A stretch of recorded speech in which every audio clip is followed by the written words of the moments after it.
ये है कि बने हुए घरों में जिसमें भूमि पूजन होता नहीं है, आपने फ्लैट खरीदा है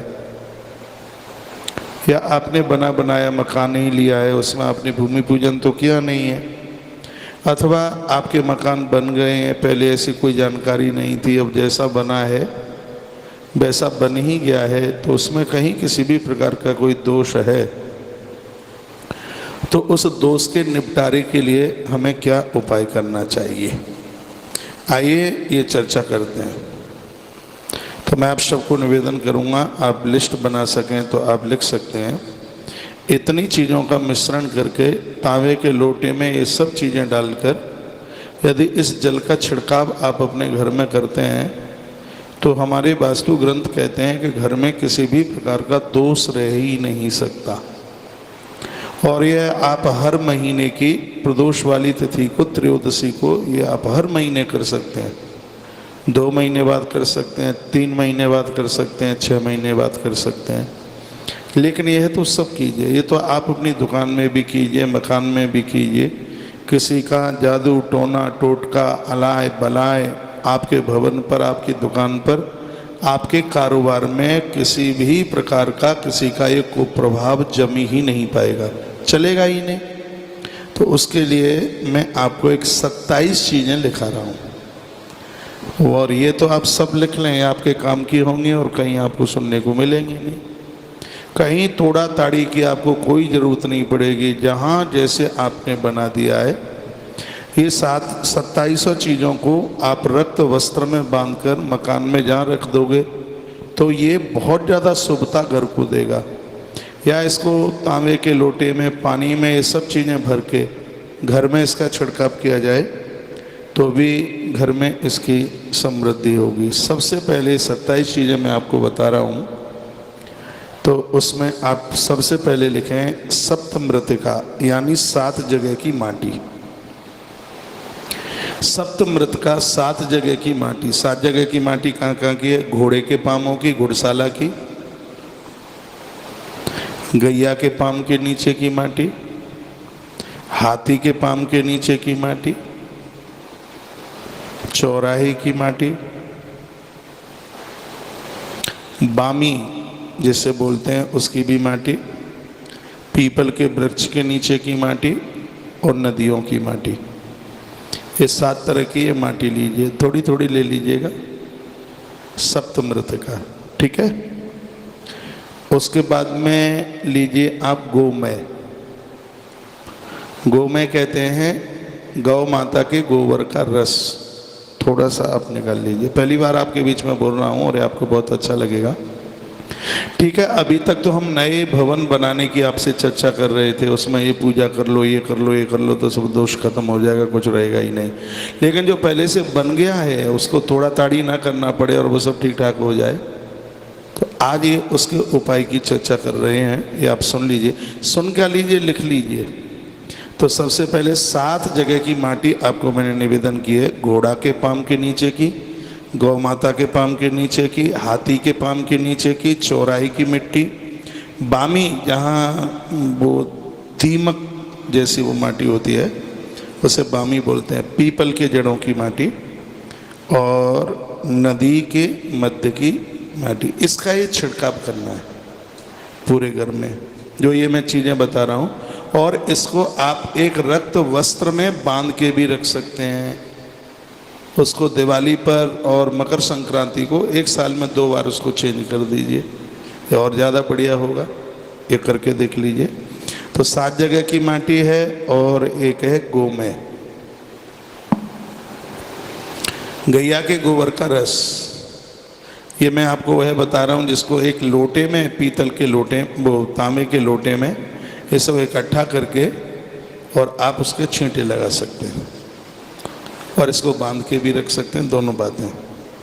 आप कहोगे गोमय गैया का रस कैसे रखा जाएगा? अरे वो गैया का जो गोबर का रस है वो माटी में मिल जाएगा, वो 7 जगह की मिट्टी है उसमें वो मिलके सूख जाएगा।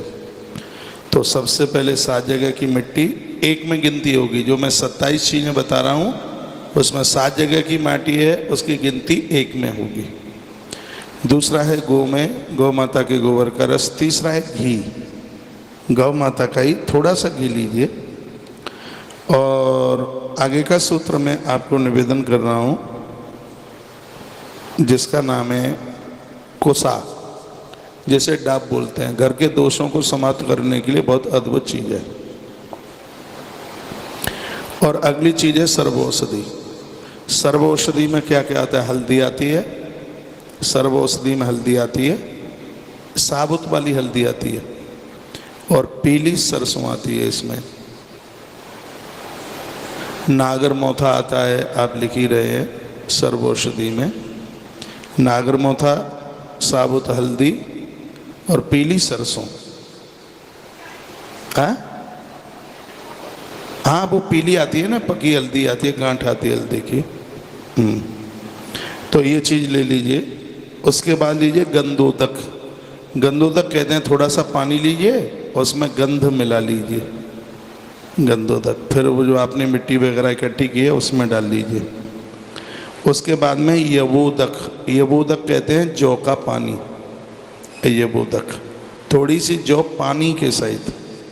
तो यव माने जौ होता है, तो जौ का जो पानी है, जौ के सहित वह पानी इसमें डाल लीजिए।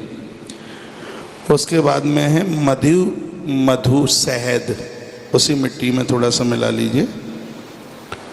और उसके तत्पश्चात है आप पंच पल्लव के छोटे छोटे पत्ते टुकड़े ले लें, 5 पत्तों के। उसमें है आम, पीपल, बरगद, गूलर, पाखर, ये 5 पल्लव है, छोटे छोटे टुकड़े ले लीजिए। उसके बाद में थोड़ा दूध, थोड़ी मधु युक्त मिट्टी। पहले खाली मधु था, इसमें ये थोड़ी मधु युक्त यानी शहद युक्त मिट्टी। मिट्टी भी नहीं उसको बोलेंगे, मैं उसको बोलूं, आप 1 मिनट आप समझिए। जिसमें थोड़ा शहद सा भरा रहता है, वो मधुमक्खी का छत्ता जो अंदर का जो सफ़ेद सा होता है, थोड़ा वो टुकड़ा सा वो चाहिए। मैं थोड़ा बोल नहीं पा रहा हूँ। मिट्टी का ही टाइप का सा होता है, वो ऐसा होता है मोम टाइप का। हाँ, वो वास्तु दोष को बड़ा दूर करता है। वास्तु दोष में बताया, थोड़ी सी मधुमक्खी की छत्ती घर में लगी हो वो शुभ है, और यदि बड़ा मधुमक्खी का छत्ता हो गया है वो अशुभ है। ये बात बहुत लिखने की जरूरत है। कबूतर तुम्हारे घर में आवे, कपोत आवे, कबूतर घर में आवे, ये शुभ है। और कबूतर घर में आके घोंसला बना ली, ये अशुभ है। हाँ, कबूतर घोंसला ना बना पाए। कबूतर का आना बहुत शुभ है, लेकिन कबूतर घोंसला बना ले, ये बहुत ज़्यादा शुभ है। मधुमक्खी थोड़ी सी छुट्टी सी लगी है, वो शुभ है। यदि बहुत बड़ा छत्ता लग गया तो वह शुभ है। हाँ, शायद आपको नहीं पता होगी, जिस घर में बहुत बड़े मधुमक्खी के छत्ते लगे होते हैं, उस परिवार में किसी न किसी व्यक्ति को कुष्ठ रोग होने की संभावना हो जाती है। वो इतना शुभ है, बहुत बड़ा मधुमक्खी का जो छत्ता है। आयुर्वेद के ग्रंथों में लिखा है, बहुत बड़ा मधुमक्खी का छत्ता, उसको बढ़ने मत दीजिए। तो ये छोटा सा वो मोम टाइप का होता है, तो शहद युक्त कहीं इतना टुकड़ा सा मिल जाए। तो ये मैं चीज़ें आपको बता रहा हूँ। उसमें एक ये भी है, और है दूर्वा। हाँ, वही जड़ वाली दूर्वा, वह लीजिए। और गौ श्रृंगोदक, देखो ये चीज़ों का पता नहीं होगा। घर के दोषों को ख़त्म करने के लिए गौ माता के सींग का पानी धुला हुआ, हाँ, सींगों पर, गौ माता के सींग पर जल डालिए, उसको किसी पात्र में ले लीजिए। गौ माता के सींग का जो जल है, सींग धो करके जो जल है, ये घर के वास्तु दोष को समाप्त करता है। ये उसको लीजिए। इसको गौ श्रृंगोदक कहते हैं, यानी गौ माता के सींग का जो जल है, ये लीजिए। उसके बाद में फलोदक, फल का रस। अनार बहुत बढ़िया है, इसमें घर के दोषों को समाप्त करने के लिए थोड़े अनार का रस लीजिए। फिर है नदी का जल, नर्मदा मैया, गंगा मैया, यमुना मैया, कोई भी नदी का एक जल लीजिएगा। और गंगा जी की बालू, आप हाँ, गंगा जी की बालू घर के वास्तु दोष को समाप्त करने में बहुत आगे है। तो गंगा जल की बालू। फिर है थोड़ा गौमूत्र, गौ माता का, देसी गैया का गौमूत्र। थोड़ा सा लीजिए दही, थोड़ा दही। फिर लिए पंचगव्य, पंचगव्य में दूध, दही, घी, शहद और पंचगव्य में चीनी, दूध, दही, घी, शहद और चीनी, ये 5 चीज़ें, पांचों को मिला के ये पंचामृत है। हाँ, ये पंचामृत लीजिए, पांचों चीज़ें मिलाकर। और पंचगव्य, दूध, उसका आधा दही, उसका आधा घी, घी का आधा गौमूत्र और उसका थोड़ा आधा गोबर का रस, ये चीज़ ले लीजिए। उसके बाद मीठा पानी जिसमें थोड़ी चीनी या गुड़ पड़ा हो, थोड़ा सा मीठा पानी लीजिए। उसके बाद है सप्त धान्य, 7 तरह के अनाज। क्या क्या लेंगे? उड़द। आपको पता है घर में उड़द डालने से घर में नज़र नहीं लगती, कभी किसी का जादू टोना नहीं चलता। ये उड़द वास्तु की शांति के लिए इतना प्रभावित है, उड़द। तो उड़द 7 जो अनाज है वो नाम मैं आपको बता रहा हूँ, सप्त अनाज जिसे कहते हैं। उड़द, मूंग, गेहूं, चना, जौ, चावल, बाजरा, ये ले लीजिए। उड़द, मूंग, गेहूं, चना, जौ, चावल, बाजरा, इसको सप्त अनाज कहते हैं। यह ले लीजिए। ले लिया। चावल की जगह पे जो मैंने चावल लिखा है उसमें धान, धान चावल में अंतर है। चावल में जो छिलका लगा हुआ होता है, ये वास्तु दोष को दूर करने में बहुत आगे है। ये ले लीजिए। ये ले लिया सप्त धान। उसके बाद में एक चीज है, इसको क्या बोलेंगे, लाई। ये आपने देखा हो दिवाली के समय पर वो पूजा में लेते हैं, भुना हुआ चावल टाइप का, क्या बोलते हैं उसको, लाई नहीं बोलते, लाई बोलते हैं ना। वो थोड़े से में इतना बोरा भर जाता है। नहीं, लाई नहीं है, वो है खील। खील, वो खील घोड़े आते हैं पूजा में। हाँ, वो खील चावल का ही बनता है ना। खील लिख लो, खील लिख लो, मुझे शब्द याद में आ रहा है, खील, KHEEL, खील। अब लीजिए इसमें सफेद तिल, सफेद तिल। किसी तीर्थ का जल, कोई भी, वृंदावन, अयोध्या, काशी, कोई भी, जहां भी आप जाएं, तीर्थ का जल ले लीजिए। फिर है सुवर्णोदक, सोने का पानी, सोना नहीं, एक कटोरी में जल लीजिए, उसमें अंगूठी सोने का कोई भी कुछ भी डाल दीजिए। फिर उस सोने के आभूषण को निकाल लीजिए और सिर्फ वह पानी ले लीजिएगा। और इतना सा आपने लिख लिया। और पहाड़ का कोई थोड़ा सा चूड़ा, किसी पर्वत का चूड़ा, उसकी वो एकदम मिट्टी नहीं होती, थोड़ा पत्थर का घिसा हुआ चूड़ा सा होता है। ये सब चीज़ें आप मिला लीजिए।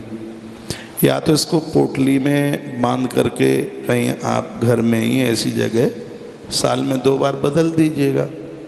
एक बार मकर संक्रांति को बदल दें, एक बार दिवाली के अमावस्या को बदल दें, आनंद ही आनंद हो जाएगा।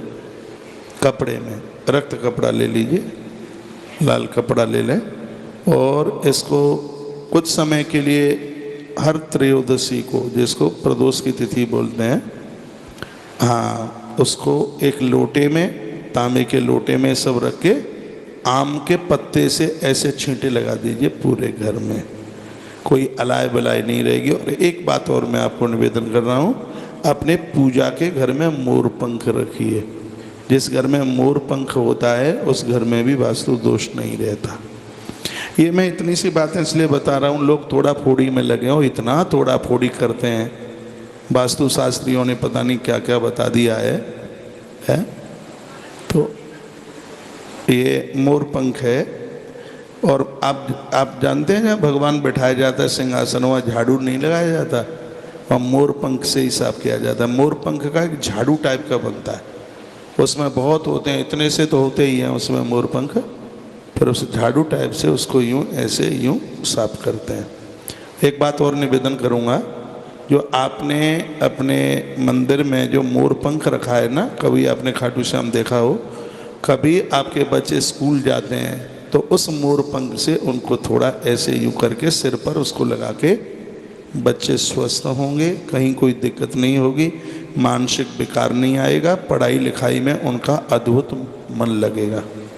पति भी ऑफिस के लिए जाता है, कभी उसके सिर के ऊपर ऐसे छुआ दें, ये बहुत ज़्यादा प्रभावकारी है।